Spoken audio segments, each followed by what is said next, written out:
CBI order হয়েছে তোমাদের protection এবারে সব পাবে, নাম্বারগুলো সব তুলে আমার পাবে। আর এখানে শিবিরটা চালু করে আমরা এখানে যার যেটুকু প্রয়োজন করবো। আমি আবার আসবো, আমাকে তো অনেক লড়াই করে আসতে হবে, 3 বার আটকেছে, এখানে তো আমি রাস্তায় বসছিলাম। আমাদেরকে আটকে রেখেছিল যাতে তোমার বাড়ি পর্যন্ত দাওয়াই পর্যন্ত না আসতে পারি। এরপরে শান্তি রক্ষা, শাহজাহান দ্রুত যাতে গ্রেপ্তার হয়। না না দ্রুত আজকে না না পুলিশ তো করবে না, মমতার পুলিশ তো ওকে দাঁড় করে রেখেছে।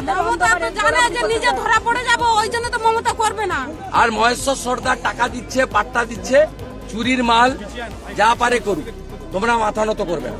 এত ভয় পেলে হবে না। আমি মমতাকে নন্দীগ্রামে হারিয়েছি, আমার নামে 42টা কেস, আমি ভয় পাইনি, আপনি কেন ভয় পাবেন?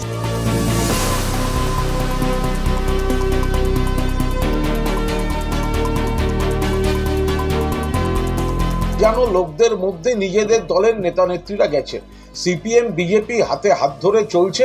যে পকেটটায় সিপিএম বিজেপি একটু শক্তিশালী, যে জায়গাটা তৃণমূল ভোটেও পিছিয়ে থাকে, সেই জায়গাটায় যাওয়ার পর ওখানে একটা দৃশ্যের অবতারণা হয়েছে।